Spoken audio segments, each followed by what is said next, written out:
नहीं नहीं, आप अपना OBS जी बस अब मैं जी भैया करूंगी, मैं अपने सारे तैयार करूंगी, वीडियो डालूंगी। उसमें सिर्फ हमको इतना करना है कि सर डिस्प्ले कैप्चर रखना है और ऑडियो इनपुट कैप्चर की जगह ऑडियो आउटपुट कैप्चर रखना है सर। ऑडियो आउटपुट कैप्चर, जी जी, तो आपका पूरा रिकॉर्ड हो जाएगा। मैंने अपनी रिकॉर्डिंग तो स्टार्ट कर दिया। नहीं, रिकॉर्डिंग तो हो गया है। चलो जी, तो myself as convener welcomes you all in the invited lecture series on biological science 2023. Now it's over to you, organizing secretary Dr. Atul Preti sir, please. Thank you, Dr. Pandey. As we are about to start the second session of the invited lecture series, I welcome all the eminent speakers and students from different colleges of different states. I am very pleased to welcome Dr. Asha Rani from Bareilly College, Bareilly, to deliver her lecture in this session of our series. Now moving forward, I request Dr. Nirupama Dalakoti, rapporteur of this series, to formally introduce our guest to our audience. Over to you, Dr. Dalakoti. Thank you so much, sir. Good morning, everyone. It is indeed a great pleasure to welcome you all in this invited lecture series on Biological Science 2020, organized by Government PG College, Bajpur and SS College, Shahjahanpur. At this outset, I am pleased and honored to introduce our eminent speaker for today's session, Dr. Asha Rani, Assistant Professor, Department of Botany, Bareilly College, Bareilly. Dr. Asha Rani is PhD from MJPRU, Bareilly. Dr. Asha Rani has 10 years of teaching and research experience. Dr. Asha Rani has published 10 papers in various reputed journals and 1 chapter. Dr. Asha Rani has visited many countries for academic purpose. Ma'am, we are very privileged to have you on this lecture series. Now I request ma'am to deliver her lecture. Ma'am, please. Thank you, Madam Dalakoti. Good morning to all. First of all, I would like to thank respected principals of the Government Degree College, Bajpur, and the respected principal of the SS College, Shahjahanpur. And my special big thanks to the Dr. Adarsh Pandey, convener of this series, head of the department, and the director of the SRBS. And a special thank to Dr. Atul Upreti, organizing secretary of this series, and entire team for their continuous and the hard work and the sincere efforts of organize different type of the events for the students in this tough time of the COVID-19. I would like to say some words for the entire team कि मैं पिछले 6 महीने से देख रही हूँ कि कितना हार्ड वर्क ये पूरी टीम कर रही है, लगातार कुछ ना कुछ स्टूडेंट्स के लिए काम कर रही है। तो मैं कुछ शब्द कहना चाहूंगी। हम दरिया हैं, हमें अपना हुनर है मालूम। हम दरिया हैं, हमें अपना हुनर है मालूम, जिधर चल पड़ेंगे रास्ते बन जाएंगे। तो thank you very much, and I would like to share my presentation now. If there are any problem, please let me know. नहीं, सब सही चल रहा है, बस आप स्लाइड शेयर कर लीजिए। बहुत बढ़िया शेयर पढ़ा आपने, बेहतरीन। Today I would like to share some thoughts about the plant physiology, the basic concept of the plant physiology, because I am the student of the botany, so I would like to share something about the plants. First of all, the question arises here, what is the plant? Before understanding about the plant physiology, we have to know about the plant. A picture arises in our mind quickly. Green colour का पौधा है या बहुत बड़ा पेड़ है, it is quite difficult to define it in the words. अगर किसी से कहें कि आप इनको अपने शब्द डिफाइन करिए तो बहुत सारी चीजें दिमाग में आती हैं। तो how can we define the plant into words? First of all, plant is a living and multicellular organism in the kingdom Plantae. As we know that plants are also living and multicellular organism, although some plants are unicellular too. Just like Chlamydomonas, Chlorella, they are the unicellular organism, unicellular plant belong to the algae. All the functions are carried over into the single cell, and most of the plants are multicellular. Plant is autotrophic and make its own food by the process of the photosynthesis. As we know that our life depends on the plant, but plants have the capacity to make their food with the help of the process photosynthesis. प्रकाश संश्लेषण की जो प्रक्रिया है सब जानते हैं, बचपन से पढ़ते आए हैं जो साइंस के स्टूडेंट हैं कि फोटोसिंथेसिस के प्रकाश संश्लेषण के द्वारा जो पौधे हैं वो अपना भोजन बनाते हैं, और we all are depends on the plants for almost for everything. Plant is non-motile. As we know, plant can't move by its own from one place to another, so plants are non-motile. Has eukaryotic cells. Most of the plants have the eukaryotic cell. As we all know, cells are of two types, prokaryotic and the eukaryotic. Some are prokaryotic. Prokaryotic means when the nucleus has not any membrane around it. It's just like bacteria, viruses, PPLO, mycoplasmas, these all are belongs to the, they have the prokaryotic cells, but most of the plants have eukaryotic cells. Has cellulosic cell wall. As we know that the cell is the basic unit of the life, whether it is the animals or the plants. But the basic difference in the animal cell and the plant cell is the difference of the cell wall which is present in the plant cell, and it is made up of cellulose, which is a polysaccharide. It is also an important point, has haploid or gametophytic and diploid sporophytic phase. Some plant has the main body may be haploid or gametophytic, and some plants may be sporophytic or diploid phase. Also exhibits alternation of generation. When one phase comes after another, they alternate one another, then it is known as the alternation of generation. Asexual phase alternate by the sexual phase, and again sexual phase alternate by the asexual phase. Then it is known as the alternation of the generation. So all these characters are shown by a plant. When we go through the classification of the plant, we can divide these plants into two main groups. Some plants have flowers and seeds, and some are not seed and flowers. The plants which have no flower and no seed, they are kept under the group Cryptogames, and the plants which have the seed and flower is kept under the group Phanerogames. Cryptogames are again divided into the different categories, just thallophyte, bryophyte, and pteridophyte. Thallophytes means the plants which are not differentiated into the root, stem, and leaves are known as the thallophytes. Second group is the bryophyte. They are also thallophyte, which means they are also not divided into the root, stem, leaf, but they are kept in the different group known as the embryophyta. Embryophyta means there is the formation of the embryo in the bryophytes, which is not in the thallophytes. Pteridophyta, which are also known as the true vascular plants. The vascular system, xylem, starts from this group, Pteridophyta.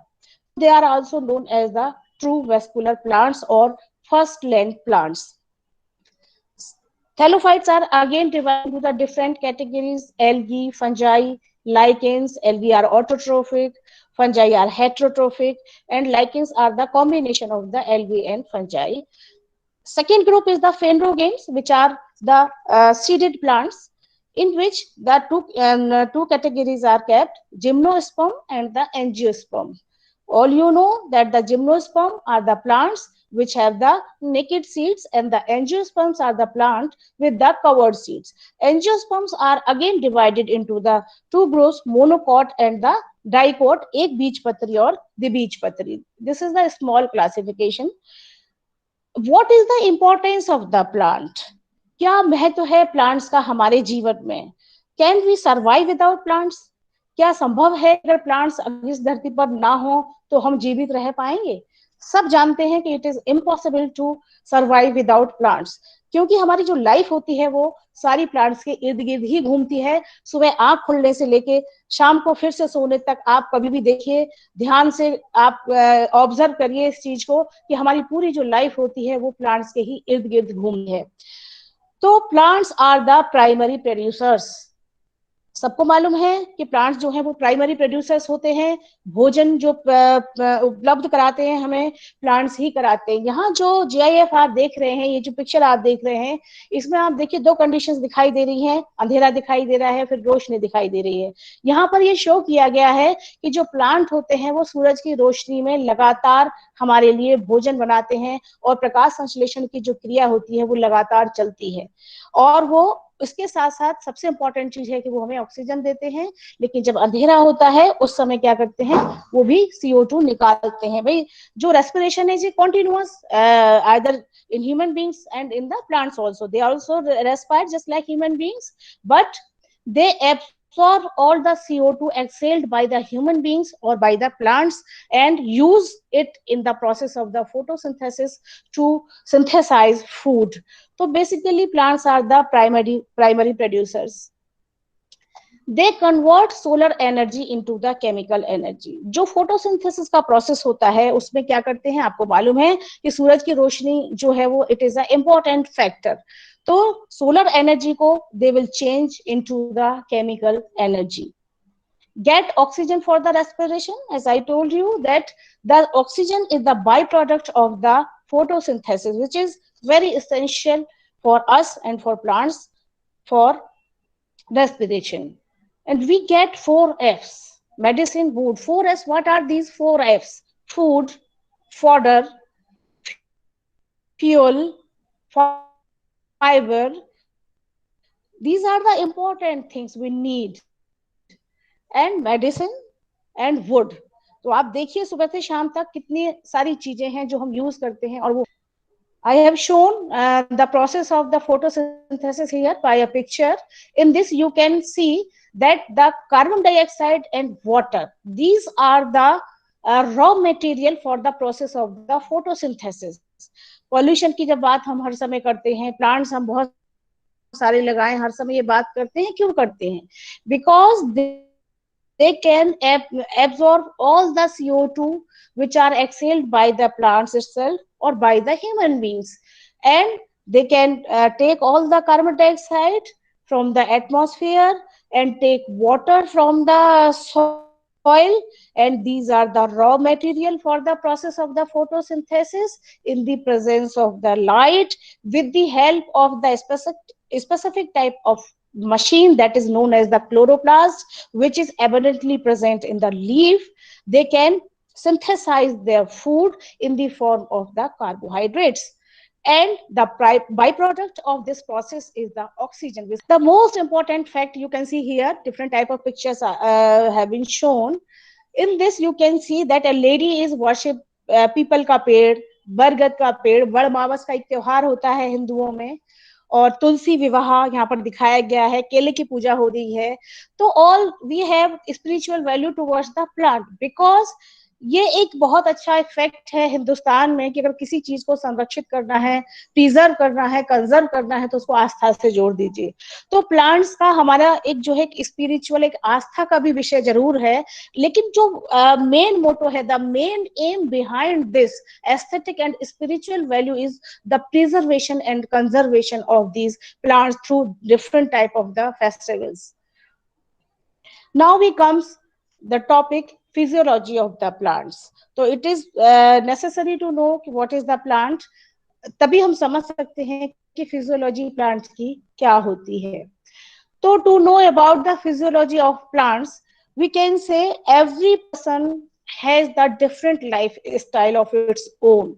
सबका एक अलग अलग life style होता है, just like plants also have the specific type of its role and specific type of the lifestyle. So all different type of the processes are going on in the life cycle of plant, whether it is physical or chemical.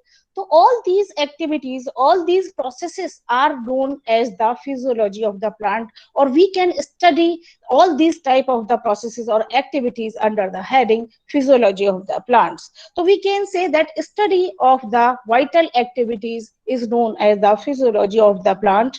All type of the functions and the reactions occurring in the plant body is known as the physiology of the plant. Plant कैसे काम करता है, उसका काम करने का तरीका क्या है, उसका लाइफ स्टाइल सॉइल क्या है, कौन कौन से फैक्टर हैं जो उसकी लाइफ को प्रभावित करते हैं. All these can be studied under the heading physiology of the plants. Basically it is the lab science, it is just not a theoretical.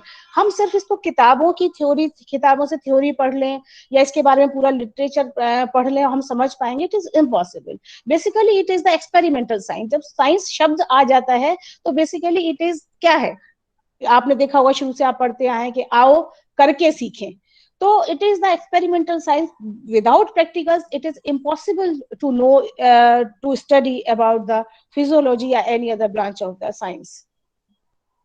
Relation to the other branches, it is very important to know about the other branches of the botany related to the physiology, because इस physiology को study करने से पहले हमें जानना पड़ेगा कि वो जो plant है किस habitat में grow कर रहा है. We have to study about the morphology of that specific plant. We have to study the anatomy of the plant, how type of the cells are, what are the cellular instructions, what is the molecular level, in what type of the environmental conditions it is growing, what is the phytochemistry of that plant. So we can say that almost all type of the branches relate to the plant physiology, and before study the plant physiology we have to know about almost all the branches of this. These are the some type of disturbances coming. Please check it. These are the some important points here: water relation, mineral nutrition, transport processes, metabolic processes, development, growth, and tropism.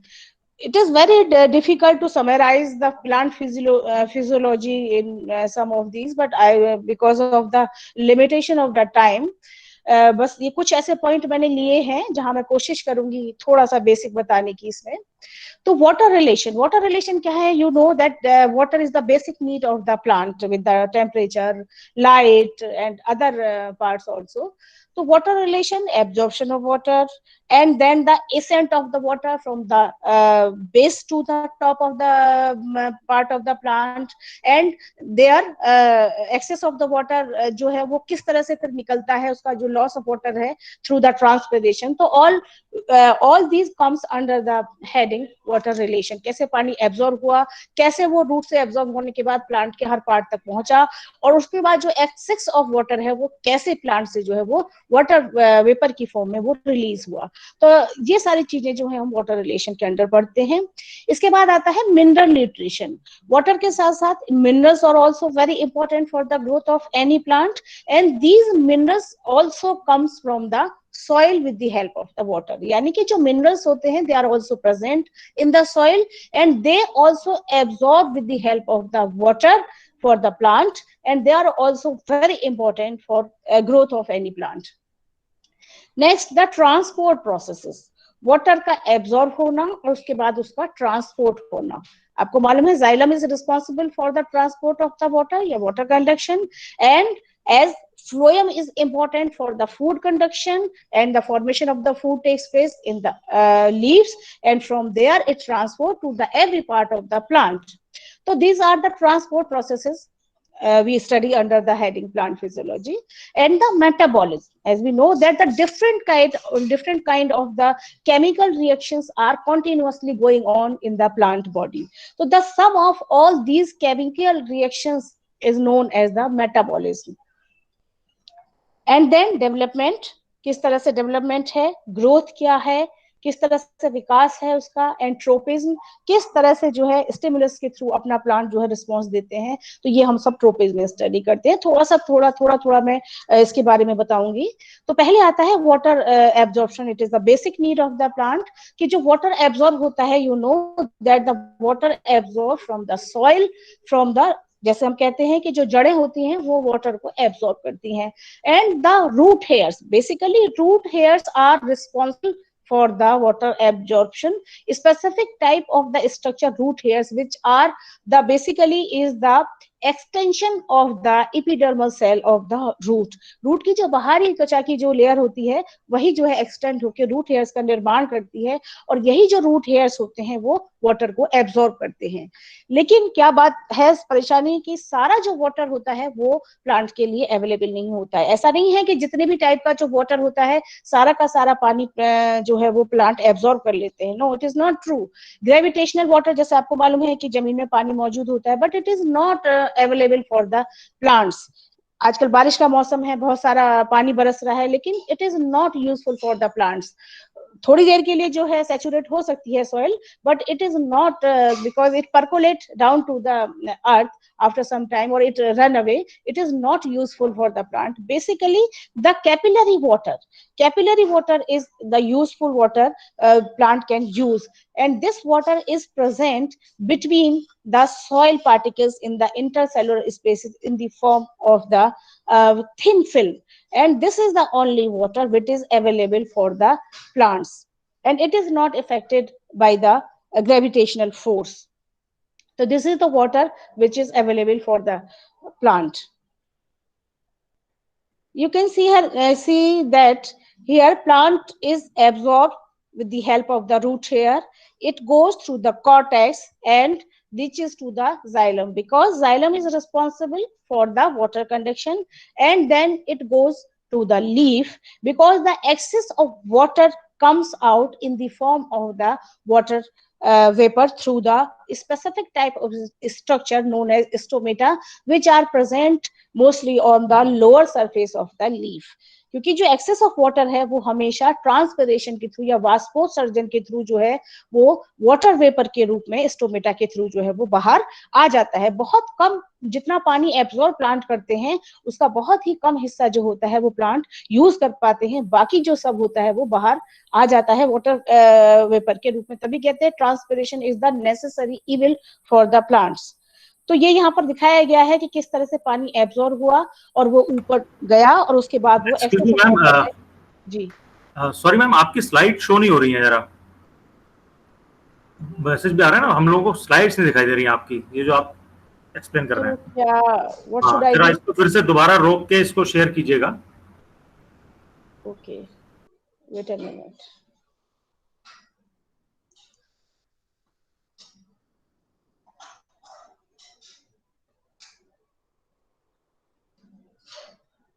Now it is visible? अभी भी नहीं दिख रही हैं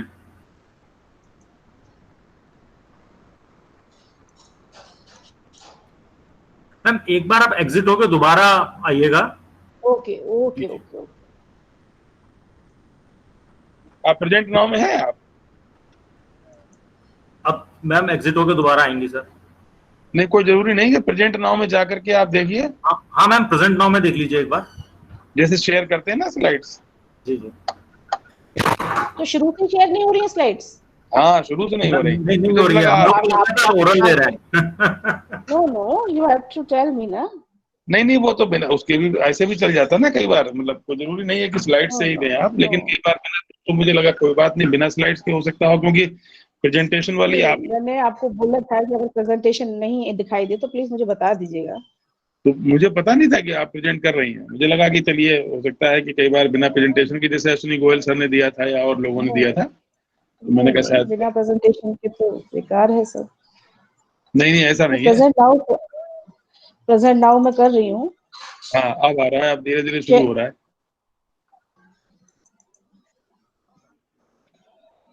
आपने open कर रखा है अपना प्रेजेंटेशन? हाँ, ओपन है।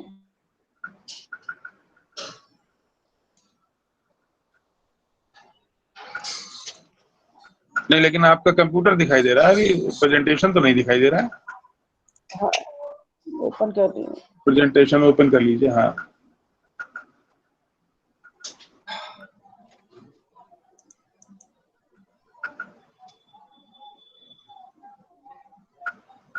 हाँ, अब ओपन हो गया।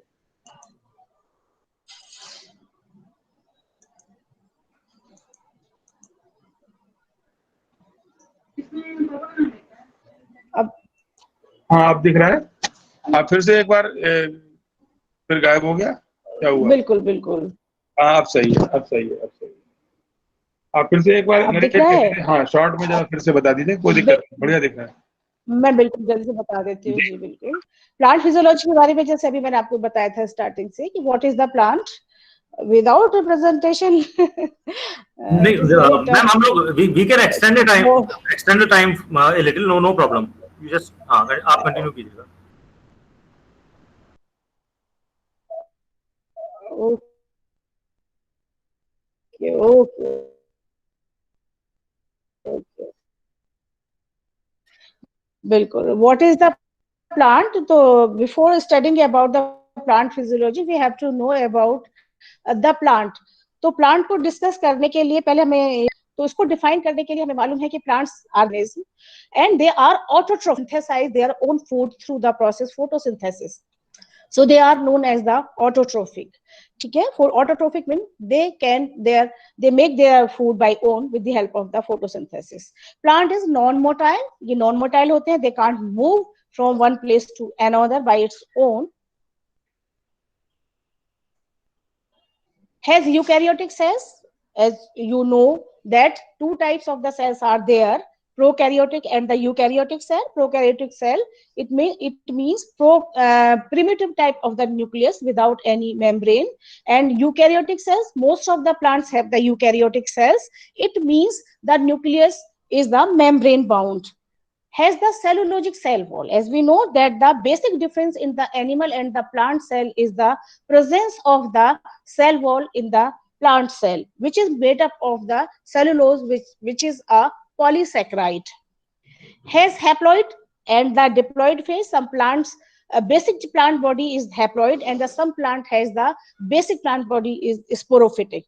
When the one stage is following by the other, yeah, we can say when the asexual phase, which is represented by gametes, when they fertilize and form the sporophyte, and then sporophyte forms again gametes. When these asexual phase followed by the sexual phase, and again this sexual phase followed by the asexual phase, that is known as the alternation of the generation, which is mostly shown by the plants.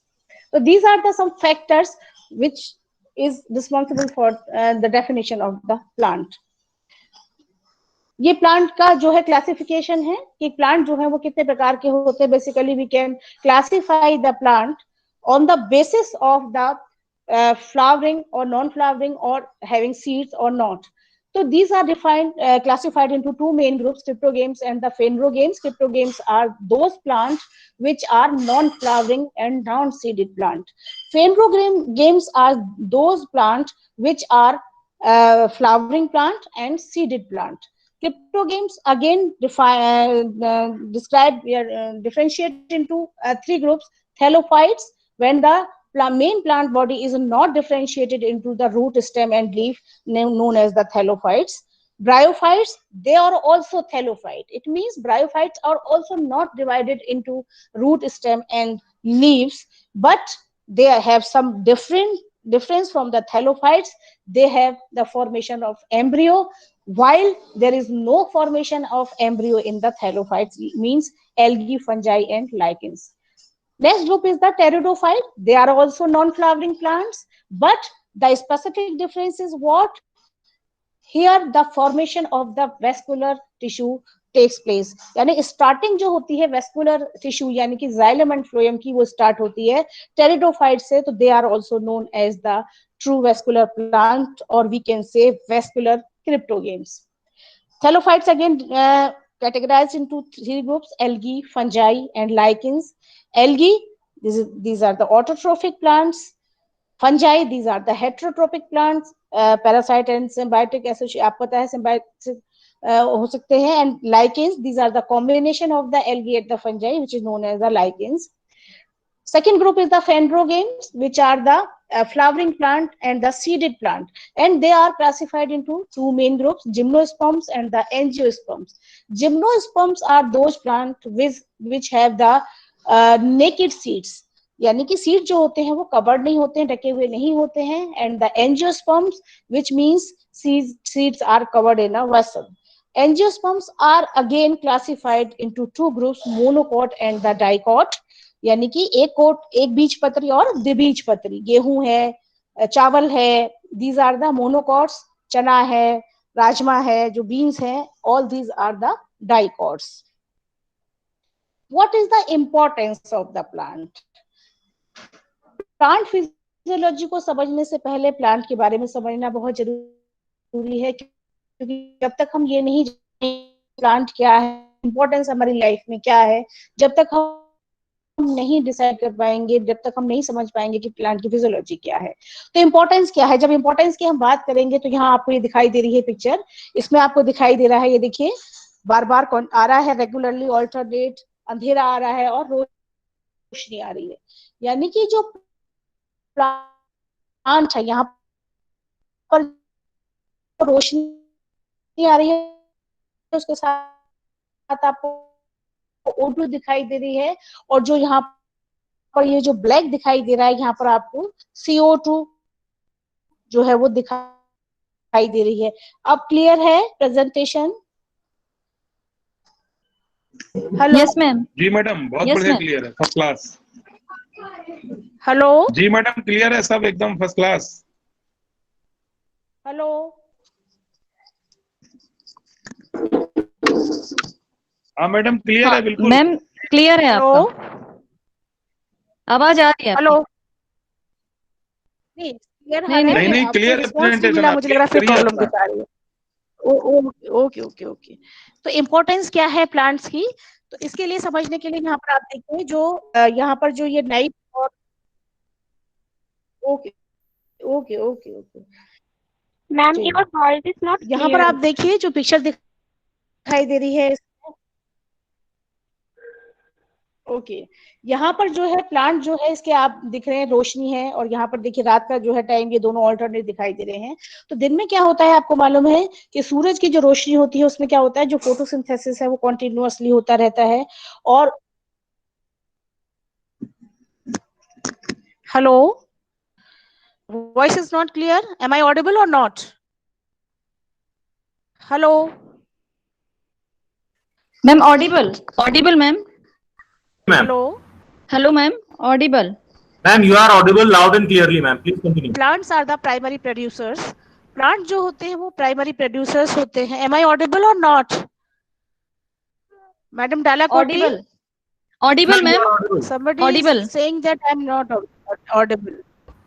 No, ma'am, it must उनका be. Network problem होगा Must be ma'am. yes, yes, Plants ma'am. are Must be primary some producers. As we problem know of that we all are depends on the plants for the food and many other things. So in the daytime, the process. Okay. In the daytime, the process. Okay. In the in the daytime, the process of the photosynthesis are going on, due to which all the CO2, which is CO2 आपको मालूम है कि हम respire करते हैं, plants भी respire करते हैं, और उसके बाद जो है हम CO2 एक्सहेल्ड करते हैं। तो all the CO2 exhaled by the human beings और by the plants by itself, these are consumed by the plants for the process of the photosynthesis. So in the night time they respire, but the process of the photosynthesis does not take place in the night time because there is no light present. तो CO2 is, you can see CO2 in the night time. तो CO2 जो होती है वो रात में consume नहीं होती है, और जो दिन में जो होती है सूरज की रोशनी में फोटोसिंथेसिस का प्रोसेस चलता है, तो जो CO2 है वो कंज्यूम हो जाती है, फोटोसिंथेसिस का प्रोसेस जो है वो कंप्लीट होता है। तो plants convert solar energy into the chemical energy. तो सूरज की जो रोशनी होती है, it is much important factor in the process of the photosynthesis. It is essential for the photosynthesis, and they can convert the solar energy into the chemical energy. Only plant have this capacity to change this energy into the chemical energy, the oxygen, which is very important, which is essential. We get 4 Fs medicines, food, 4 Fs: fuel,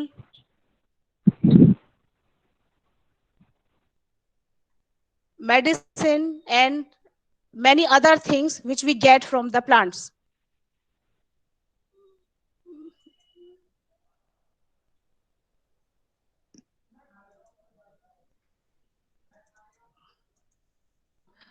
What happened?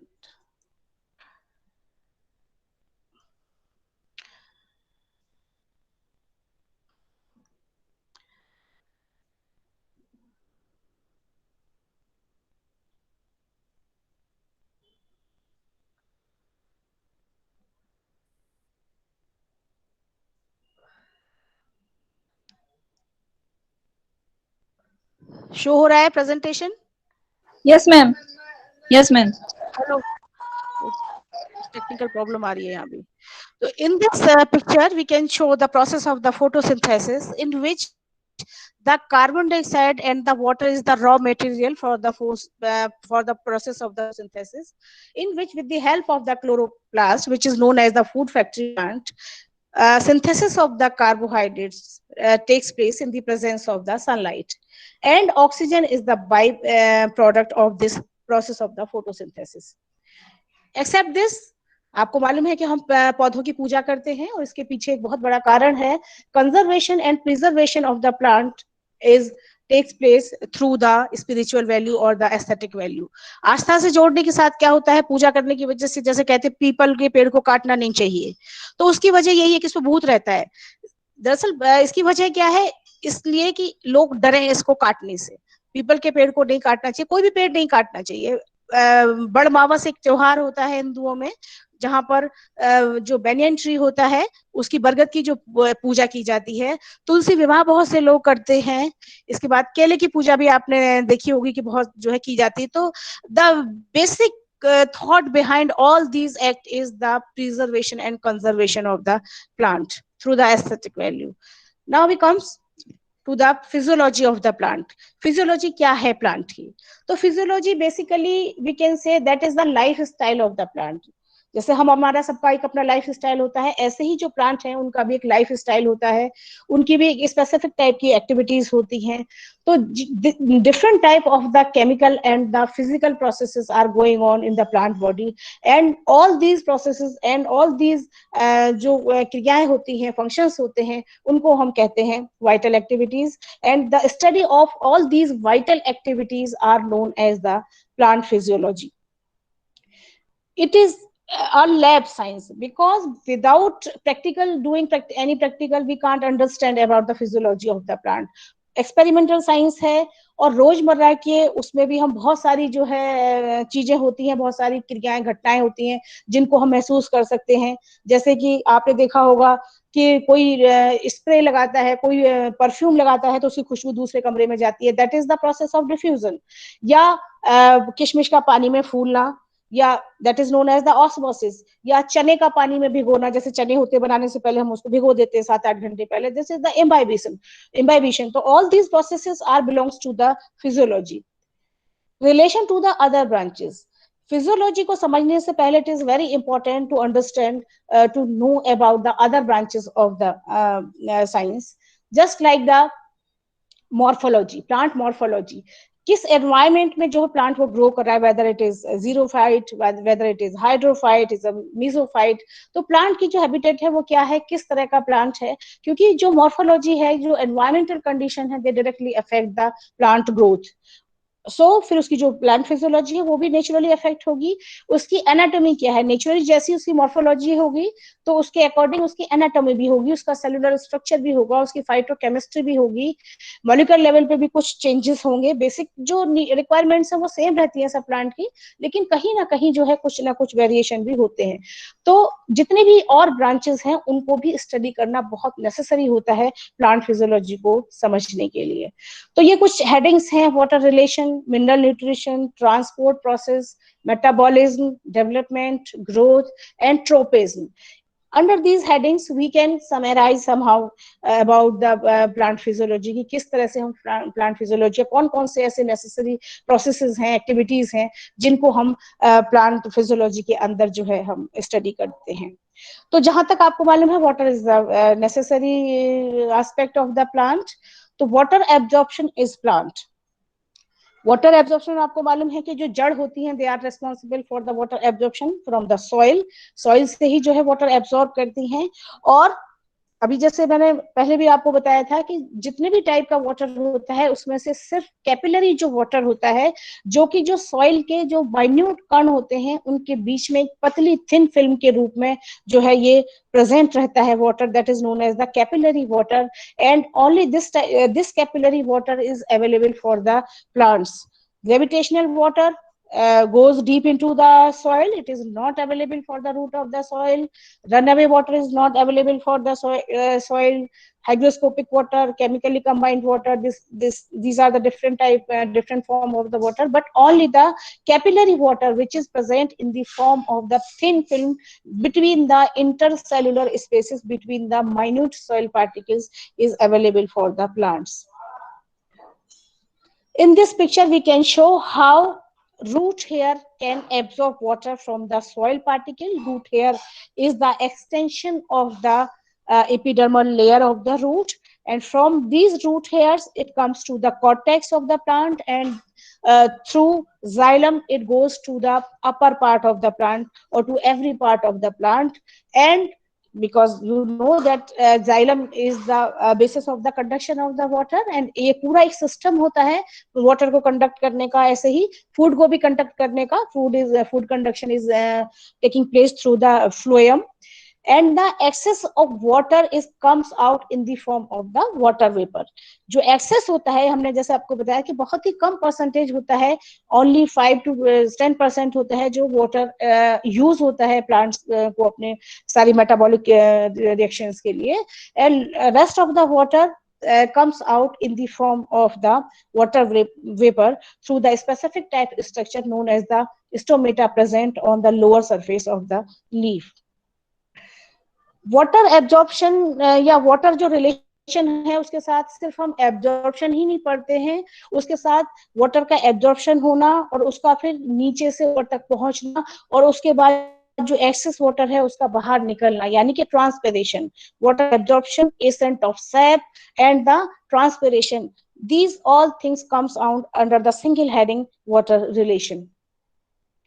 After this come the mineral nutrition. Minerals are also very important and very essential for the any plant growth, and these minerals also absorb with the help of the water. पानी के साथ ही absorb होते हैं from the soil, and we know some minerals are known as the micronutrients and some are known as the macronutrients. Some minerals are required in the trace amount. These are known as the micronutrients, and some are required in the large amount, and these are known as the macronutrients. Deficiency of any these type of the mineral cause different type of the disease in the plant. Metabolism. As we know that the different more than 5,000 type of the chemical reactions taking place in the plant body, and the sum of all these chemical reaction is known as the metabolism. Basically, we are showing here two types of the anabolism and the catabolism. Anabolism is those type of the process in which synthesis of complex type of substance taking place with the help of the simple type of substance. We can say the photosynthesis is the anabolic process in which the CO2 combined with H2O in the presence of the light, it makes the carbohydrate. So with the help of the simple substance, the complex compounds are synthesized with the help of the photosynthesis, and this is known as the anabolism. Second is the respiration. Respiration में क्या होता है कि वो जो complex compound होते हैं, they are again break into the simple compounds, यानी कि जो कार्बोहाइड्रेट होते हैं वो ब्रेक होते हैं, उनका विखंडन होता है, वो फिर से CO2 और H2O में बदल जाते हैं. That comes under the heading respiration. After this comes the growth and the development. Basically अगर हम देखें तो लगता है growth and development both are the similar words, but there are some minor difference in this. As we know that the specific type of places, जो बहुत जो खास जगह होती है वहां पर क्या होता है कि एक group of cells होता है, these are known as the meristematic cells. Group of the cells which have the capacity of the continuous division are known as the meristematic cells, and these cells combinedly make tissues, and these tissue combine to make organs, and these organs combine to make body of any plant. Continuous cell division के बाद क्या होता है, enlargement होता है cell का, इस तरह से जो प्लांट की क्या होती है वो ग्रोथ होती रहती है। तो इरिवर्सिबल जो चेंज होते हैं मास में, that is known as the growth. And what is the development? Development में क्या होता है, हमें मालूम है कि कोई भी जो प्लांट होता है उसकी डेवलपमेंट की बहुत सारी स्टेजेस होती हैं। जैसे सीड से स्टार्ट होता है, तो सीड इज क्या, what is the seed? Seed is a miniature plant body, छोटा सा एक प्लांट उसमें छुपा होता है। उसके बाद embryogenesis, different stages are comes in the life cycle of any plant, one by one। तो एम्ब्रियोजेनेसिस है, उसके बाद जुवेनाइल स्टेज है, उसके बाद वेजिटेटिव स्टेज आती है, उसके बाद रिप्रोडक्टिव स्टेज में जो है प्लांट प्रवेश करता है। तो ये एक स्टेज से दूसरी स्टेज में जाना is known as the development. तो मास में जो डेवलपमेंट होता है, जो ग्रोथ होती है, दैट इज इरिवर्सिबल जो चेंज होते हैं, they are known as growth. और स्टेज में जो चेंज होते हैं, they are known as the development. After this comes the tropism. Tropism basically क्या है कि किसी भी प्लांट का रिस्पॉन्स बाय एनी स्टिमुलस, कोई अगर हम स्टिमुलस देते हैं और उसके बाद प्लांट जो है वो कोई रिस्पॉन्स अगर देता है, तो that is known as the tropism. और ये स्टिमुलस जो होती है वो अलग अलग कई तरह की हो सकती है।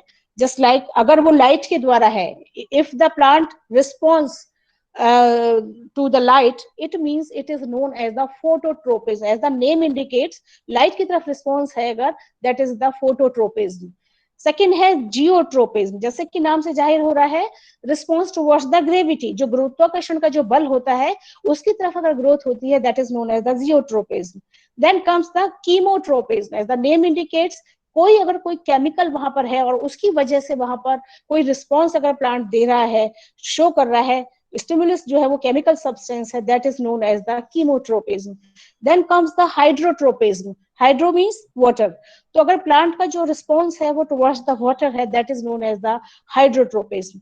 That comes the thigmotropism. Thigmotropism में क्या होता है, कोई टच है या कोई मैकेनिकल स्टिमुलेशन है, उसके थ्रू अगर कोई रिस्पॉन्स है, that is known as the thigmotropism. यहाँ पर ये डिफरेंट टाइप जो ट्रोपिज्म है, these are shown by the pictures in which you can see. इधर आप देख सकते हैं कि यहाँ पर फोटोट्रोपिज्म, आप किसी प्लांट को आप देखिए, कोई भी गमला है या कोई भी है प्लांट अगर ग्रो कर रहा है, तो आप देखिए उसका जो झुकाव होगा वो कहाँ होगा, लाइट की तरफ होगा। In the second picture you can see that the plant is जो है, प्लांट जो है उसकी डायरेक्शन चेंज कर दी है, उसको गिरा दिया गया है, उसके बावजूद भी आप देखेंगे जो उसका स्टेम है, इट ग्रोइंग टुवर्ड्स राइट, या स्ट्रेट जा रहा है, ऊपर की साइड जा रहा है, लेकिन जो रूट है वो जो है उसकी जो ग्रोथ है वो टुवर्ड्स द ग्रेविटी है, क्योंकि ग्रेविटेशनल फोर्स यहाँ पर है, तो जो रूट है वो जमीन की तरफ ग्रो कर रही है, that is known as the positive geotropism. And जो स्टेम है, जो उसकी जो ग्रोथ है वो ऊपर की साइड है या लाइट की साइड है, that is known as the negative geotropic, क्योंकि ये अगेंस्ट द गुरुत्वाकर्षण के बल के अगेंस्ट है, that is known as the negative geotropism. And hormones play a very important role here. Auxin पढ़ा है, जो स्टूडेंट हैं, जो छात्र हैं बॉटनी के, वो जानते होंगे कि जो ग्रोथ हार्मोन है जिसमें ऑक्सिन है, उसका यहाँ पर जो बहुत ही इंपॉर्टेंट रोल होता है। सेकंड है कीमोट्रोपिज्म, यानी कि कोई केमिकल अगर होता है उसकी वजह से स्टिमुलाई यहाँ पर मिल रही है। Here you can see that the pollen tube is always grow from the stigma and through the style, and it reach ultimately to the embryo sac to fertilize an egg। तो movement जो होता है वो कौन सी ऐसी चीज है जो इसको मोटिवेट करती है, या जो इसको जो है फॉरवर्ड करती है, जो इसको दिखाती है रास्ता कि एम्ब्रियो सेक की तरफ जाना। तो there are some chemicals which are release by the style of plant और which motivate it towards the embryo sac to fertilize the egg. Hydrotropism में यहाँ पर आप देखिए ड्राई सॉइल है, यहाँ पर जो वाटर है वो बहुत कम है, यहाँ पर आप देखेंगे कि रूट्स आर ग्रोइंग स्ट्रेट। यहाँ पर जो है ड्राई जो सॉइल है वहां पर रूट जो होती है वो स्ट्रेट ग्रो करती हैं जनरली, लेकिन अगर वहां कोई वाटर बॉडी मौजूद है और सॉइल में प्रॉपर अगर वाटर मौजूद है, तो it will go towards that water body. कोई गमला है या उसमें आप लगा दें या कोई वाटर बॉडी है, तो द रूट्स आर जो है वो growing towards that water body. तो ये कुछ ऐसी स्टिमुलस है जो पानी से मिलती है, that is known as the hydrotropism. Thigmotropism में आप देखिए, जैसे बताया था, कोई मैकेनिकल सपोर्ट है, जैसे बीन्स हैं या जितने भी क्लाइंबर्स होते हैं, उसमें क्या होता है, ट्रेंड्स डेवलप होते हैं। तो वो क्या होते हैं, स्टेम जो होते हैं बहुत वीक होते हैं, तो वो कोई ऐसी सपोर्ट लेते हैं, उसकी सपोर्ट से वो क्या करते हैं, वो ग्रो करते हैं, और that is known as the thigmotropism. What are the aims and objectives? Why we study the physiology of plant? हमको मालूम है कि भारत एक कृषि प्रधान देश है. मोस्ट ऑफ जो पीपल्स हैं, they are depend on the agriculture. तो जब तक आपको मालूम है 1.25 करोड़ से ज्यादा की पॉपुलेशन है, उसकी जो फूड रिक्वायरमेंट्स है उनको फुलफिल करने के लिए इट इज एसेंशियल कि हमारा जो ईल्ड है, जो हमारा प्रोडक्शन है, दैट शुड बी प्रॉपर. तो उसके लिए क्या है कि प्लांट की फिजियोलॉजी को समझना बहुत जरूरी है. बिकॉज जो प्लांट फिजियोलॉजी है, it help us to understand mechanism and sequence of the events operating in plant life.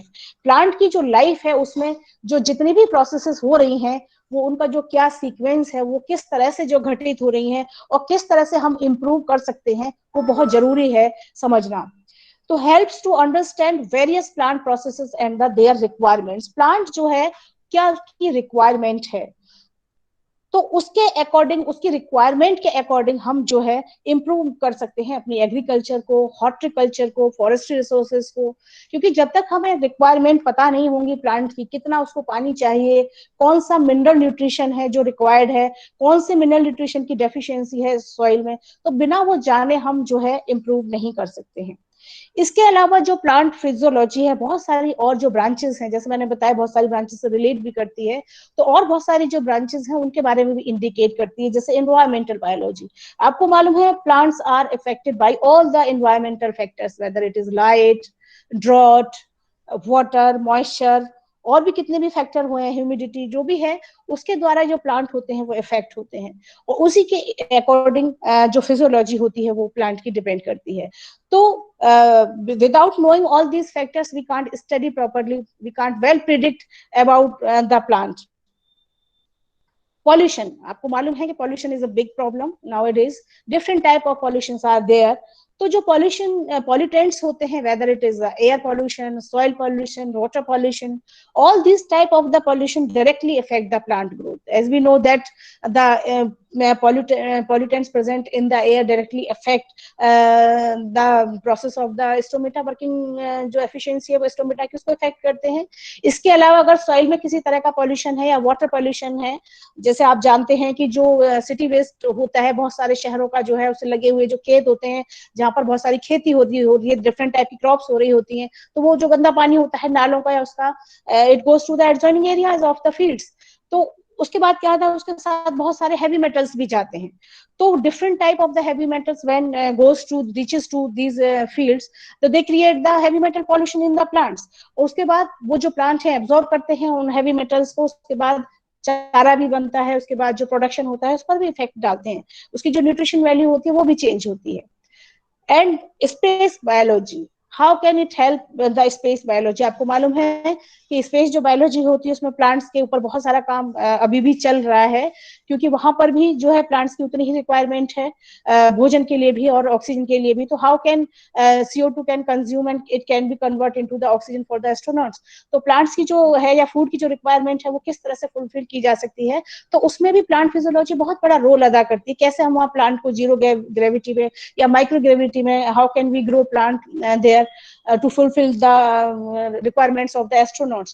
So it can be studied, it can be solved with the help of the plant physiology. इसके बाद इन the study of the soil type, जैसे अभी मैंने आपको बताया था कि soil का टाइप जाने बिना, उसका टेक्सचर जाने बिना, उसका जो है कंपोजिशन जाने बिना, it is very difficult to predict the yield या और production of any crop. It is necessary. आपको मालूम है जो किसान होते हैं कोई भी फसल बोने से पहले हमेशा क्या करते हैं, सॉइल का हमेशा टेस्ट कराते हैं. सॉइल टेस्टिंग लैब्स होती हैं, तो वहां पता चलता है कि कौन सा न्यूट्रिएंट है जो डेफिशिएंट है, which is required to add, कौन सा है जिसमें ऐड करना है. तो इस ये सब फिजियोलॉजी से ही जो है वो संभव हो पाता है. In the study of the hormones and the inhibitors, as you all know that the plant hormones, whether it is the growth hormones or these are the inhibitors, they play a very important role in the growth of any plant. तो all these जो growth factors, जो growth hormones हैं, ये बहुत ही important role play करते हैं किसी भी प्लांट की ग्रोथ में, क्योंकि जितने भी टाइप के जो हार्मोन्स होते हैं वो रिस्पॉन्सिबल होते हैं डिफरेंट टाइप की एक्टिविटीज के लिए, डिफरेंट टाइप की फेजेस के लिए जो प्लांट की लाइफ साइकिल में आती है. इनहिबिटर्स का भी रोल जो है बहुत इंपॉर्टेंट होता है. सीड ट्रीटमेंट, आपको मालूम है कि जो स्टेज जो होती है वो स्टार्ट होती है कहाँ से, सीड जर्मिनेशन से। तो सीड जो है वो किस तरह का है, वो जर्मिनेट क्यों नहीं हो रहा है, उसकी वायबिलिटी कितनी है, और कौन सा ट्रीटमेंट है जो सीड की डोरमेंसी को तोड़ने के लिए हमें जरूरी है। तो ये सारे जो फैक्टर हैं ये भी हम प्लांट फिजियोलॉजी में ही स्टडी करते हैं। Weed and pest control, different type के जो वीड्स और पेस्ट कंट्रोल हैं वो कैसे किया जा सकता है, कौन कौन से ऐसे केमिकल्स हैं, हार्मोन्स का भी यहाँ पर यूज होता है एज ए वीड कंट्रोल के लिए। तो ये सब हम प्लांट फिजियोलॉजी से ही जो है कर पाते हैं। हाइड्रोपोनिक्स एक बहुत ही करंट इश्यू है, आप पढ़ते हैं हाइड्रोपोनिक्स के बारे में, यानी कि सॉइल लेस कल्चर। आपको मालूम है कि प्लांट जो होते हैं they absorb water and nutrients from the soil, वो सिर्फ जो है न्यूट्रिएंट्स और वाटर ही एब्सॉर्ब करते हैं, सॉइल पार्टिकल्स को एब्सॉर्ब नहीं करते हैं। हाँ, उस वाटर और न्यूट्रिएंट्स को एब्सॉर्ब करते हैं जो सॉइल पार्टिकल में मौजूद होते हैं।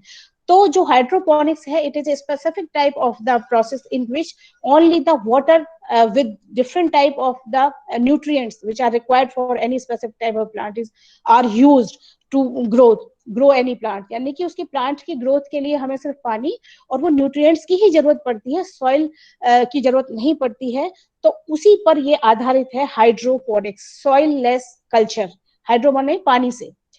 Then is the greenhouse cropping, जहां पर हम एक कंट्रोल्ड टेम्परेचर होता है, कंट्रोल्ड कंडीशंस होती हैं, वहां पर भी हम जो है अपनी क्रॉप को कर सकते हैं। तो it is possible to know everything about the plant, इस फिजियोलॉजी प्लांट की, इसको क्या रिक्वायरमेंट्स हैं।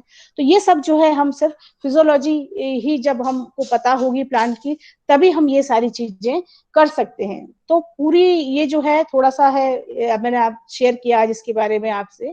तो ये सारी जो चीजें हैं बेटरमेंट है मैनकाइंड के लिए, क्योंकि इतनी बड़ी पॉपुलेशन की फूड की जो रिक्वायरमेंट्स है उसको फुलफिल करने के लिए हम बस यही कर सकते हैं कि हमारी जो ईल्ड है उसको हम बढ़ाएं, और उसको बढ़ाने के लिए हमें सॉइल से लेके, उसके ट्रीटमेंट से लेके, और किस तरह के सीड हमें चूज करने हैं, किस तरह का ट्रीटमेंट हमें देना है, क्या प्रॉपर जो है रिक्वायरमेंट्स है प्लांट की वो हो, जिससे कि हमारा जो ईल्ड है, जो प्रोडक्शन है वो प्रॉपर हो, और प्रॉपर चारा मिल सके, और प्रॉपर हमें जो है वो क्रॉप मिल सके। This is all about today's talk. Hello. Thank you so much, ma'am. Thank You you, have ma'am. very well explained the topic plant physiology in very simple and effective manner. All the slides were very informative and to the point. Thank you so much, ma'am. No, thank you, ma'am, for a very comprehensive note on plant physiology.